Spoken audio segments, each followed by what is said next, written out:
Hello, നമ്മളിന്ന് 10ാം ക്ലാസ്സിലെ ഒന്നാമത്തെ ചാപ്റ്ററിലെ ലെറ്റസ് അസസ്സാണ് ഡിസ്കസ് ചെയ്യാൻ പോകുന്നത്. നമുക്ക് ആദ്യം ഒന്നാമത്തെ ക്വസ്റ്റ്യൻ നോക്കാം. Are basic building block of DNA and RNA the same? Explain. അതായത് RNAയുടെയും DNAയുടെയും ബേസിക് ബിൽഡിംഗ് ബ്ലോക്ക്സ് സെയിം ആണോ എക്സ്പ്ലെയിൻ ചെയ്യാനാണ് പറഞ്ഞിരിക്കുന്നത്. നമുക്കറിയാം DNA ആണെങ്കിലും RNA ആണെങ്കിലും ന്യൂക്ലിക് ആസിഡാണ്. ഇത് രണ്ടും ഉണ്ടാക്കിയിരിക്കുന്നത് എന്തുകൊണ്ടാണ്? ന്യൂക്ലിയോടൈഡ് കൊണ്ടാണ്. പക്ഷെ നമുക്ക് എല്ലാം സെയിം എന്ന് പറയാൻ പറ്റില്ല അല്ലേ? ഇപ്പോൾ DNA നോക്കുകയാണെങ്കിൽ DNAയിൽ അടങ്ങിയിരിക്കുന്ന ഷുഗർ ഏതാണ്? ഡീഓക്സി റൈബോ ഷുഗറാണ്. എന്നാൽ RNAയിലോ റൈബോ ഷുഗറാണ്. അപ്പോൾ അവിടെ തന്നെ ഒരു വ്യത്യാസം വന്നു അല്ലേ? കൂടാതെ DNAയിൽ അടങ്ങിയിരിക്കുന്ന നൈട്രജൻ ബേസ് ഏതൊക്കെയാണ്? അഡിനിൻ, തൈമിൻ, ഗ്വാനിൻ, സൈറ്റോസിൻ ആണ്. എന്നാൽ RNAയിലോ അഡിനിൻ, യുറാസിൽ, ഗ്വാനിൻ, സൈറ്റോസിൻ. DNAയിലെ തൈമിന് പകരം RNAയിൽ ആര് വന്നു? യുറാസിൽ വന്നു. അപ്പോൾ അതാണ് അതിൻ്റെ ആൻസർ. അപ്പോൾ നമുക്കത് എങ്ങനെയെന്ന് എഴുതാൻ നോക്കാം.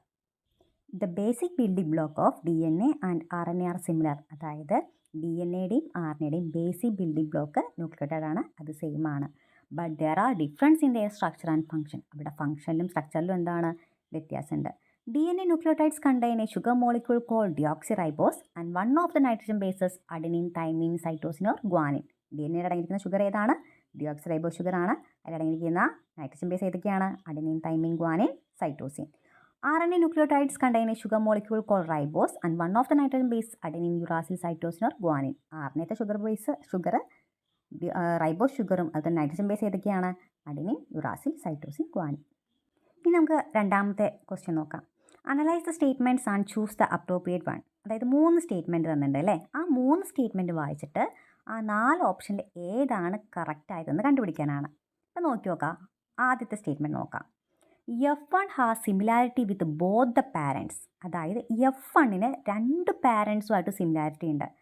2 പാരൻസുമായിട്ടും അതായത് 2 സ്വഭാവവും കാണിക്കാമെന്ന് കേൾക്കുമ്പോൾ നമുക്ക് ഓർമ്മ വരേണ്ട എന്താണ്? കോഡോമിനൻസ് ആണ് അല്ലേ? നമ്മൾ കാറ്റിലും ഹോഴ്സിലെയും റോൺ കോഡ് പാറ്റേൺ പഠിച്ചല്ലോ. അതായത് നമ്മുടെ മെൻ്റൽ പറയുന്ന അനുസരിച്ചിട്ടാണെങ്കിൽ ആ പശുവിന് ഏത് കളർ വരണം? ഒന്നല്ലെങ്കിൽ ബ്രൗൺ കളർ വരണം, അല്ലെങ്കിൽ എന്ത് വേണം? വൈറ്റ് വരണം. ഇവിടെ എന്താണ്? ബ്രൗണും വൈറ്റും കൂടെ വന്ന ആ പാറ്റേൺ ആണ് റോൺ കോഡ് പാറ്റേൺ. 2 സ്വഭാവം എക്സ്പ്രസ് ചെയ്യുകയാണ് അല്ലേ? അപ്പോൾ ഇവിടെ എന്താണ്? പാരൻസിൻ്റെ 2 പേരുടെയും സിമിലാരിറ്റി ഉണ്ട്. അപ്പോൾ ഇവിടെ ഏതാ വരിക? കോഡോമിനൻസ് ആണ്. ഇനി രണ്ടാമത്തെ സ്റ്റേറ്റ്മെൻറ്റ് നോക്കി നോക്കാം. F1 has no similarity with any of the parents character intermediate to them. അതായത് F1ന് പാരൻസിൻ്റെ 2 പേരുടെയും സ്വഭാവമല്ല അല്ലേ, അതിൻ്റെ ഇടയിൽ ഇൻ്റർമീഡിയറ്റ് ആയിട്ടുള്ളൊരു സ്വഭാവം വന്നത്. അപ്പം നിങ്ങൾക്ക് ഓർമ്മ വരുന്നത് എന്താണ്? ആ ഫോർവേഡ് കോക്ക് പാൻറ് അല്ലേ? അതായത് റെഡ് ഫ്ലവറും അതുതന്നെ വൈറ്റും തമ്മിൽ ക്രോസ് ചെയ്ത് നമുക്ക് കിട്ടിയത് ഏതാണ്? ആ രണ്ടും അല്ല, അതിൻ്റെ ഇടയിലൊരു സ്വഭാവമാണ് അല്ലേ? ആ ഓസ്പ്രിങ്ങിൽ കിട്ടിയത് പിങ്ക് കളറാണ്. അപ്പോൾ അതന്നെയാണ് ഇവിടെ ഇൻകംപ്ലീറ്റ് ഡോമിനൻസ് ആണ് വരിക. ഇനി മൂന്നാമത്തെ സ്റ്റേറ്റ്മെൻറ്റ് നോക്കി നോക്കാം.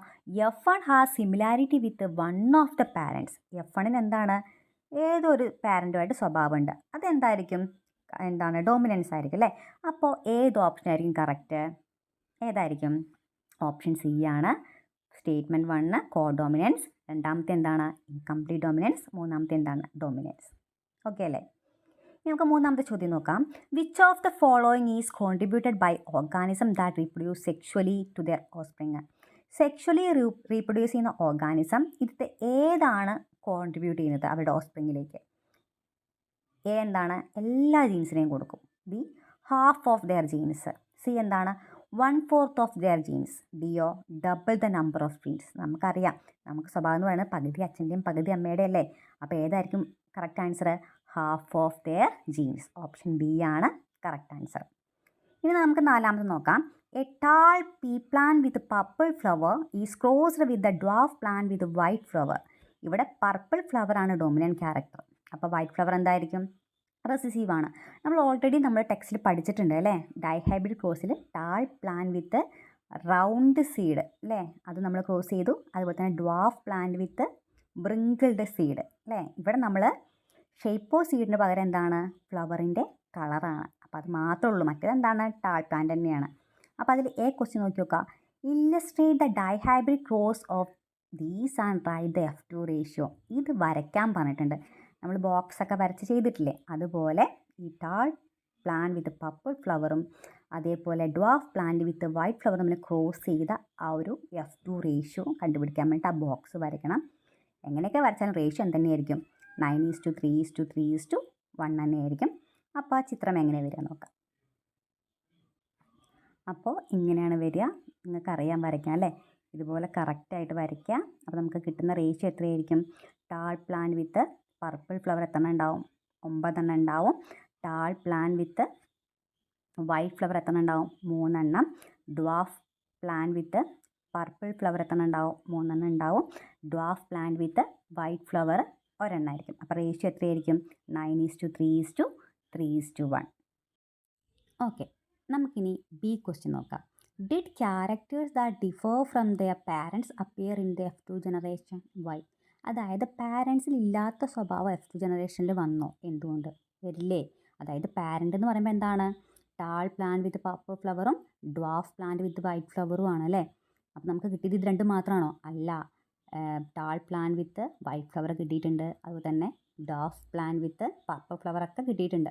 അപ്പോൾ നമുക്കതെങ്ങനെ എഴുതാൻ നോക്കാം. യെസ്, അതായത് പാരൻസിൽ ഇല്ലാത്ത സ്വഭാവം എവിടെ വന്നിട്ടുണ്ട്? F2 ജനറേഷൻ വന്നിട്ടുണ്ട്. Because each trait is passed on to the next generation completely independent without mixing with each other. ഓരോ സ്വഭാവവും അടുത്ത ജനറേഷനിലേക്ക് പോകുന്നത് ഇൻഡിപെൻഡൻ്റാണ്, ഒറ്റയ്ക്കാണ്.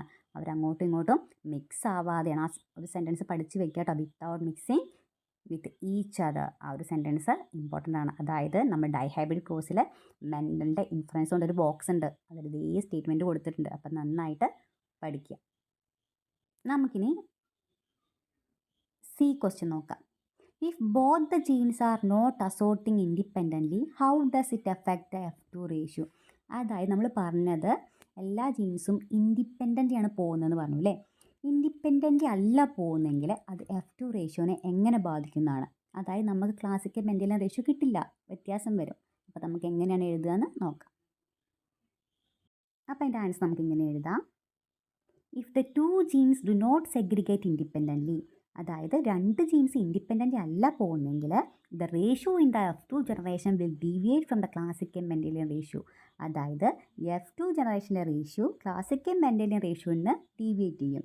Since the genes are passed on together the parental type will be more dominant. അത് ഒന്നിച്ച് പോകുമ്പോൾ parental type എന്താണ്? ഒന്നുകൂടി ഡോമിനൻ്റ് ആവും.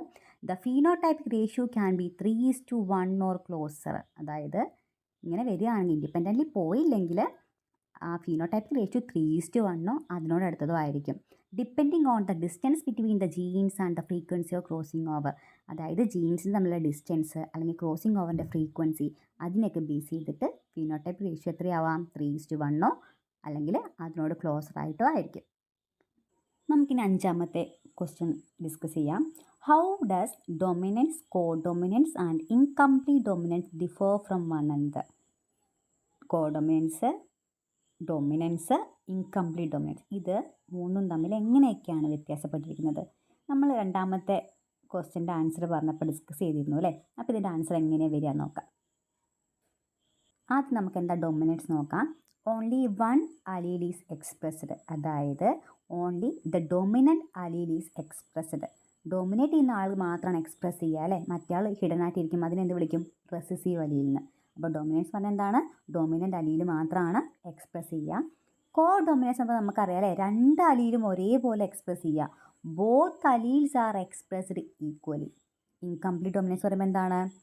2 അലീൽസും മിക്സഡ് ആയിട്ടാണ് എക്സ്പ്രസ് ചെയ്യുന്നത്. അതുകൊണ്ട് തന്നെ ഒരു ഇൻ്റർമീഡിയറ്റ് ആയിട്ടുള്ള ഫീനോടൈപ്പാണ് നമുക്ക് കിട്ടുക.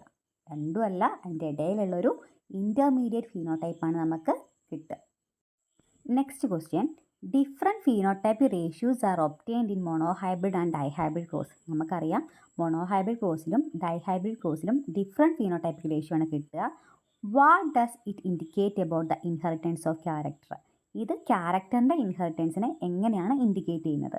നമുക്കതിൻ്റെ ആൻസർ എങ്ങനെ വരിക നോക്കാം.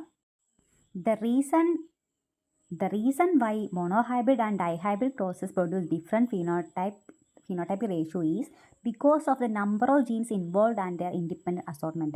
എത്ര ജീൻസ് അതിൽ ഇൻവോൾവ് ചെയ്തിട്ടുണ്ട് അല്ലെങ്കിൽ അവരുടെ ഇൻഡിപെൻഡൻറ്റ് അസോർട്ട്മെൻറ്റ് എങ്ങനെയാണ്, അതിനെ ബേസ് ചെയ്തിട്ടാണ് മോണോഹൈബ്രിഡിനും ഡൈഹൈബ്രിഡിനും വ്യത്യസ്ത റേഷ്യൂസ് കിട്ടുന്നത്.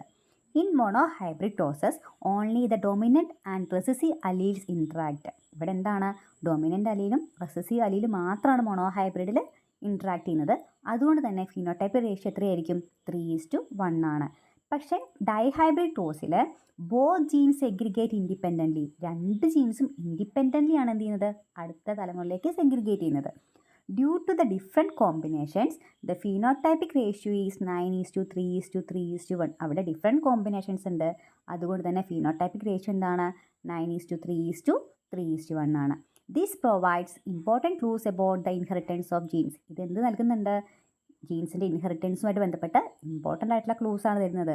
In dihybrid crosses both genes are shown to separate independently. നമുക്കറിയാം ഡൈഹൈബ്രിഡ് ക്രോസിൽ രണ്ട് ജീൻസും എങ്ങനെയാണ് സെപ്പറേറ്റ് ചെയ്യുന്നത്, ഇൻഡിപെൻഡൻ്റ്ലി ആണ്. So phenotypic diversity is greater, അതുകൊണ്ട് തന്നെ ഫിനോടൈപ്പിക് ഡൈവേഴ്സിറ്റി കുറച്ചും കൂടെ കൂടുതലായിരിക്കും. This explains how genetic diversity arises in nature. ഇതെന്ത് നമുക്ക് എക്സ്പ്ലെയിൻ ചെയ്ത് തരുന്നുണ്ട്, എങ്ങനെയാണ് നേച്ചറിൽ ജനറ്റിക് ഡൈവേഴ്സിറ്റി അറൈസ് ചെയ്യാന്നുള്ളത്. ഏഴാമത്തെ ചോദ്യം, even though a gene responsible for certain character has more than 2 alleles, why does that particular gene have only 2 alleles in an individual? ഇപ്പോൾ നമ്മൾ പറയുന്നുണ്ട് ഒരു പ്രത്യേക സ്വഭാവം കാണിക്കുന്ന ജീനിന് 2 കൂടുതൽ അലീൽസ് ഉണ്ടെന്ന് പറയുന്നുണ്ട് അല്ലേ. പക്ഷെ എന്തുകൊണ്ടാണ് ഒരു ഇൻഡിവിജ്വലിൻ്റെ ജീനിന് 2 അലീൽസ് മാത്രമാണെന്ന് പറയുന്നതെന്ന്.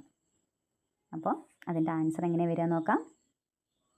ഇവിടെ നോക്കി നോക്കുക. അതിന് കാരണം എന്താണെന്ന് വെച്ച് കഴിഞ്ഞാൽ this is because humans and most other organisms are diploid. നമ്മളും മിക്ക ജീവികളും ഡിപ്ലോയിഡ് ആണ്. Meaning their chromosomes are arranged in pairs. നമ്മുടെ ക്രോമസോംസ് എങ്ങനെയാണ്, പെയേഴ്സ് ആയിട്ടാണ് അറേഞ്ച് ചെയ്തിരിക്കുന്നത്. Each chromosome has 1 allele. ഓരോ ക്രോമസോമും എന്താണ്, ഒരു അലീലുള്ളത്.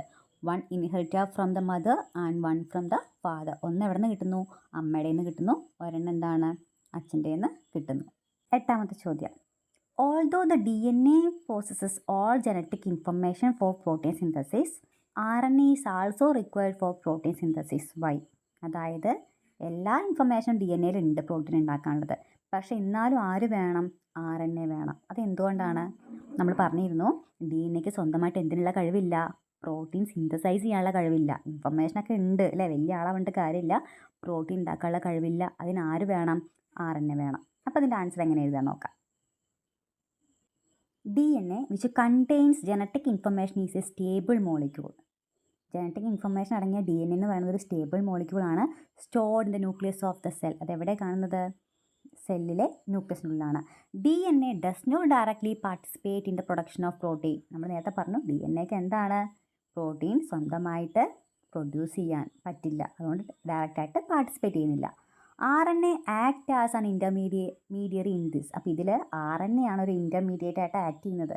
mRNA which is formed from DNA copies the genetic information in DNA. അതായത് mRNA, ഈ mRNA ഉണ്ടാകുന്നത് DNA എന്നാണ്. അപ്പോൾ പ്രോട്ടീൻ ഉണ്ടാക്കാനുള്ള മെസ്സേജൊക്കെ DNA ആർക്ക് കൊടുക്കുകയാണ്, mRNAക്ക് കൊടുക്കും. അതുകൊണ്ട് mRNA എന്ത് പേരിൽ അറിയപ്പെടുന്നുണ്ട്, മെസ്സഞ്ചർ RNA. ഈ മെസ്സഞ്ചർ RNA എന്ത് ചെയ്യാണ്, ജനറ്റിക് ഇൻഫർമേഷനൊക്കെ DNA കോപ്പി ചെയ്തിട്ട് അത് സൈറ്റോപ്ലാസ്റ്റിക്ക് എത്തിക്കും. mRNA മെസ്സേജ് എത്തിച്ചിട്ടുണ്ട്. മെസ്സേജ് മാത്രം എത്തിക്കഴിഞ്ഞ് കഴിഞ്ഞാൽ പ്രോട്ടീൻ ഉണ്ടാക്കാൻ പറ്റുമോ, ഇല്ല. അവിടെ വേറൊരു RNA ഉണ്ട്, tRNA, അതായത് ട്രാൻസ്ഫർ RNA. അതെന്ത് ചെയ്യും, വേരിയസ് അമിനോ ആസിഡിനെ എവിടേക്ക് കൊണ്ടുവരും, റൈബോസോമിക്ക് കൊണ്ടുവരും.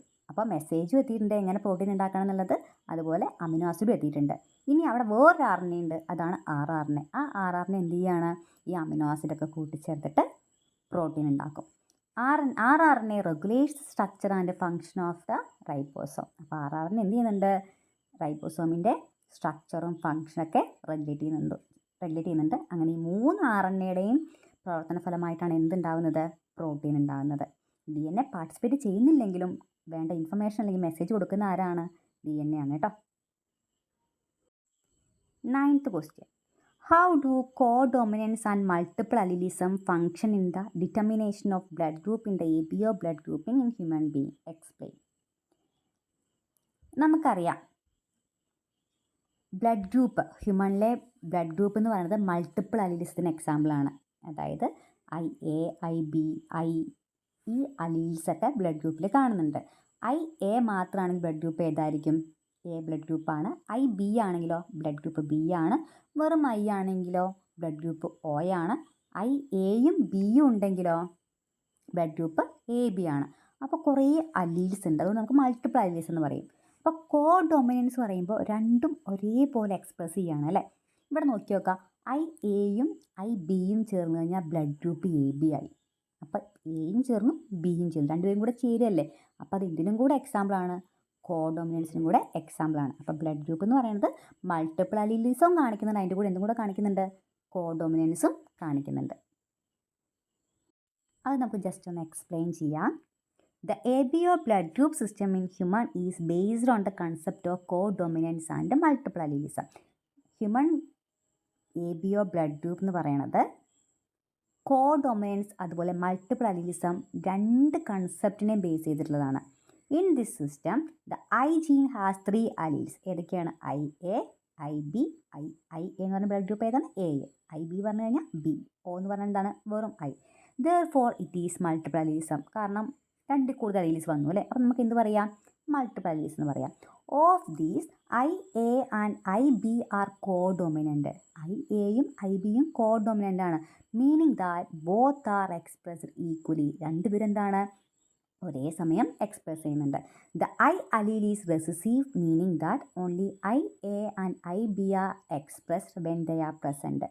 അപ്പോൾ വെറും ഐ അലീൽ എന്ന് പറയുന്നത് റെസസീവാണ്. അതെന്തുകൊണ്ടാണ് പറയുന്നത്?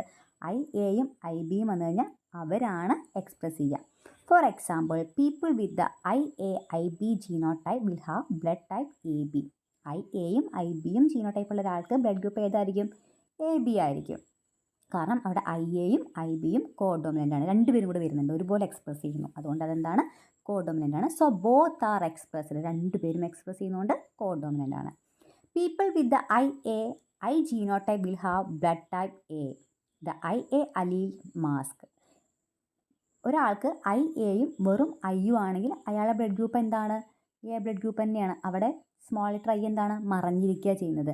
സിമിലർലി പീപ്പിൾ വിത്ത് രണ്ട് ഐ ഉള്ള ആൾക്കാർ ജീനോടൈപ്പ് എന്ന് പറയുന്നത് എന്താണ്?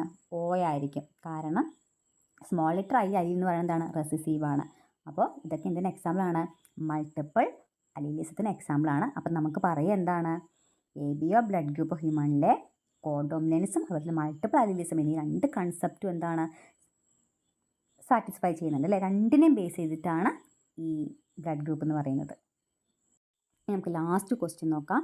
All ova formed in female contain one type of sex determining chromosome Y. അതായത് ഫീമെയിൽ പ്രൊഡ്യൂസ് ചെയ്യുന്ന ഓവം അല്ലെങ്കിൽ എഗ് എന്ന് പറഞ്ഞു കഴിഞ്ഞാൽ അതിൽ ഒരു ടൈപ്പ് സെക്സ് ഡിറ്റർമൈനിങ് ക്രോമോസോം മാത്രമേ ഉള്ളൂ. അത് എന്തുകൊണ്ടാണ്? നമുക്കറിയാം അല്ലേ, ഫീമെയിൽ ആണെങ്കിൽ 2 എക്സ് ആയിരിക്കും, മെയിലാണെങ്കിൽ എന്താണ്? എക്സ് വൈയും ആണ്. എപ്പോഴും ഫീമെയിൽ പ്രൊഡ്യൂസ് ചെയ്യുന്ന ഓവത്തിൽ അപ്പോൾ എന്തെന്നെ വരുള്ളൂ? 2 എക്സ് മാത്രമേ വരുള്ളൂ. വൈ വരികയാണെങ്കിൽ അത് എന്തായി മാറുകയാണ്? മെയിലായിട്ട് മാറും. അങ്ങനെ ആകുമ്പോൾ നമ്മുടെ ആൻസർ എന്താ വരിക? The sex determining chromosome in female are X X. ഫീമെയിലെ സെക്സ് ഡിറ്റർമൈനിങ് ക്രോമോസോം ആരൊക്കെയാണ്? 2 എക്സ് ആണ് അല്ലേ. Therefore, when egg cells are formed through meiosis, each egg cell contain only 1 X chromosome. അപ്പോൾ മിയോസിസ് വഴി എക്സ് സെല്ല് ഫോം ചെയ്യാൻ നേരത്ത് ഓരോ X സെല്ലും ഏതുണ്ടാവുള്ളൂ? എക്സ് ക്രോമോസോമേ ഉണ്ടാവുള്ളൂ. കാരണം ഫീമെയിൽ 2 എക്സ് ക്രോമോസോം അല്ലേ ഉള്ളത്. ഇനി വൈ വരികയാണെങ്കിൽ അത് ആരായിട്ട് മാറും? മെയിലായിട്ട് മാറും. അപ്പോൾ ഫീമെയിൽ എപ്പോഴും 2 എക്സ് ക്രോമോസോം മാത്രമേ ഉണ്ടാവുള്ളൂ. മെയിലാണെങ്കിലോ ഒരു എക്സും ഒരു വൈയും ഉണ്ടാവുക. അപ്പം നമ്മൾ 10 ക്വസ്റ്റ്യനും അതിൻ്റെ ആൻസേഴ്സും ഡിസ്കസ് ചെയ്തിട്ടുണ്ട്. നിങ്ങൾക്ക് മനസ്സിലായെന്ന് വിചാരിക്കുന്നുണ്ട്. ഇനി അഥവാ എന്തെങ്കിലും ഡൗട്ട് ഉണ്ടെങ്കിൽ കമൻ്റായിട്ട് പോസ്റ്റ് ചെയ്യുക കേട്ടോ. അപ്പം ഞാൻ അതിന് റിപ്ലൈ തരുന്നതായിരിക്കും. ക്ലാസ് ഇഷ്ടപ്പെട്ടു കഴിഞ്ഞാൽ ചാനൽ സബ്സ്ക്രൈബ് ചെയ്യുക, ലൈക്ക് ചെയ്യുക. Okay, thank you.